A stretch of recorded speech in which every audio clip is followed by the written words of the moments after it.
the piercing cries of the children, the razor wire catching clothes and flesh. Here at the border near Yuma, Arizona, families of migrants being smuggled through a canal, risking their lives to reach the U.S. At the crossroads of migration, life-changing decisions made in mere seconds.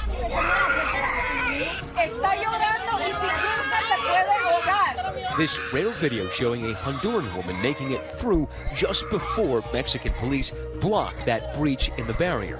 Her family left on the Mexican side, her young niece screaming. In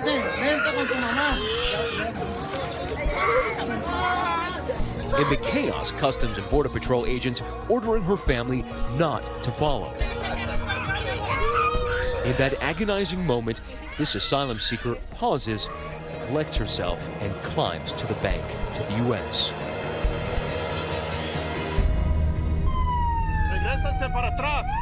Scenes like these taking place every day along the 2,000-mile southern border. And with the deadly summer heat only weeks away, cities like El Paso are seeing a surge of migrants, pushing border resources, authorities say, to the brink. Families exposed to the elements in makeshift encampments, waiting for their cases to be processed. Then this extraordinary declaration from the president last Friday. I will close the border if Mexico doesn't get with it. This threat to close legal points of entry, the latest in the immigration controversy, critics warning it could actually have the opposite effect. Closing the border will do little to prevent illegal drugs or illegal immigrants from entering the United States. We simply will displace it and possibly put more strain on Border Patrol officers who patrol the areas between the ports of entry. With the president planning to head to the border this week, the nation now waits, leaving unanswered questions for all those whose lives depend on the crossings, from asylum seekers fleeing violence and poverty to others who make a living on the flow of trade. Mexico is one of America's largest trading partners, with nearly $1.7 billion worth of goods flowing every day between the two countries. El Paso typically sees 1 million cars and about 70,000 trucks cross over these bridges into El Paso every single month. The Chamber of Commerce predicting an unmitigated economic debacle if the president carries out his threat, claiming 5 million American jobs would be in immediate jeopardy. To me, trading is very important, the borders are very important, but security is what is most important to me. I have to have security. I'm totally prepared to do it. We're going to see what happens over the next few days. Here in El Paso, the city's Republican mayor is sounding the alarm. President Trump is talking about shutting down this border, parts of it or all of it. Is this something that you wanted? Take that as a no. Heck no. For your audience, heck no. Otherwise, I'd say something stronger. I think we're caught up in the rhetoric in Washington that's polarizing on both sides.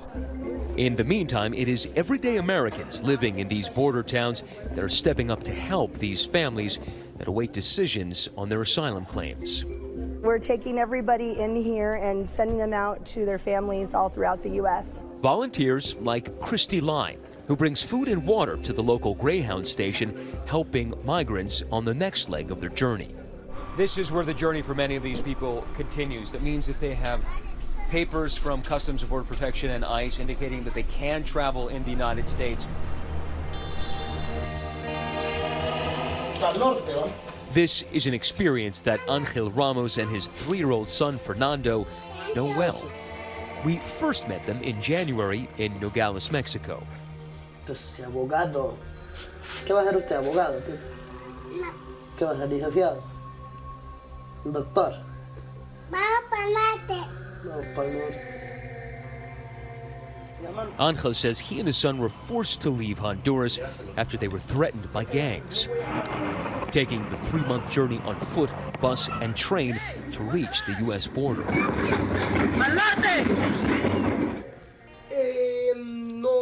Unlike the hundreds of thousands who have crossed into the U.S. illegally this year, Angel says he wanted to do it the right way.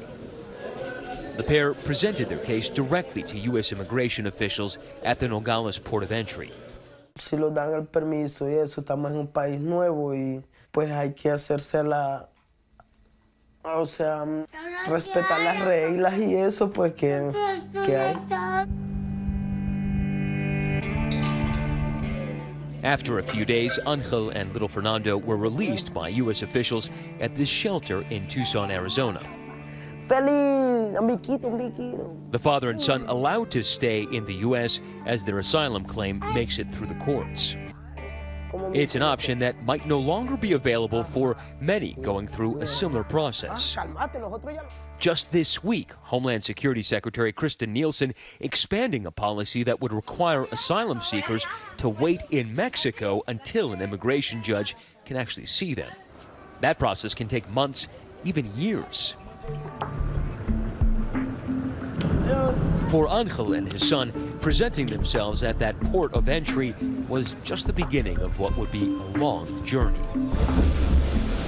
Their destination, Kansas City, Missouri, over 40 hours away by bus.